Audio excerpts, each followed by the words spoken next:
নীলপদ্ম খুবই অল্প বাজেটের একটা কাজ।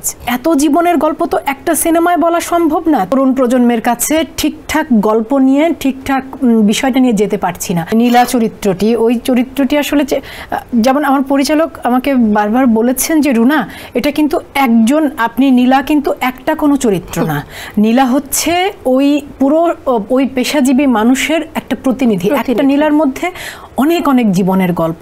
তো এত জীবনের গল্প তো একটা সিনেমায় বলা সম্ভব না। তিনি চেষ্টা করেছেন যে একটা চরিত্রের মধ্য দিয়ে ওই পেশাজীবী মানুষের জীবনের জার্নিটা দেখাতে।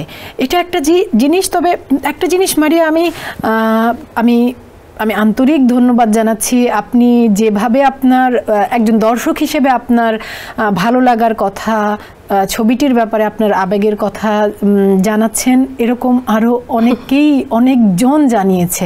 এবং আমার সবচেয়ে ভালো লেগেছে, আমি বারবারই বললাম নর্থ সাউথের কথা, ওখানকার তরুণ ছেলেমেয়েরা যাদের, আবারও বলছি যে যাদের বয়স 22, 23, 24, একেবারে তরুণ প্রজন্ম, ওরা হয় কি যে আমরা ধরেই নেই যে যারা তরুণ ওরা আসলে ওরা একটা অন্য জগতে থাকে, ওরা মোবাইল, ওরা ল্যাপটপ, ওরা মানে ওদের সাথে জীবনের কোনো যোগাযোগ নেই, আমাদের সমাজের, আমাদের জীবনের মানুষের কোনো যোগাযোগ নেই, দেশের। আমরা খুব ভুল।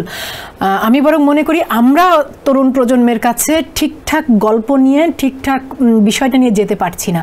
আমরা যদি ওদের কাছে ঠিক গল্পটা নিয়ে যেতে পারি, ওরা উন্মুখ হয়ে বসে আছে আমাদের জীবনের গল্প জানার জন্য। এবং আরেকটা জিনিস যে নীলপদ্ম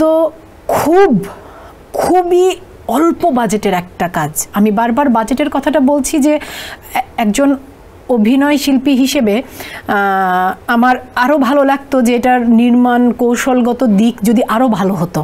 হ্যাঁ, মানে নির্মাণ কৌশলগত দিক বলতে একটা সিনেমার লাইটিং, একটা সিনেমার সিনেমাটোগ্রাফি যদি আরও ভালো মানের হতো, শিল্প মানে আমার ভালো লাগতো। কিন্তু এত অল্প বাজেটের মধ্যে, এত সীমাবদ্ধতার মধ্য দিয়ে আমরা কাজটা করেছি, পরিচালক কাজটা করেছেন, যে তিনি যে গল্পটা বলতে চেয়েছেন, আপনি যদি থাকেন সেদিন, মানে আমাদের যেদিন প্রিমিয়ার হলো, আমি স্টেজে এটুকুই বলেছিলাম যে আমরা শুধু একটা গল্প বলার চেষ্টা করেছি।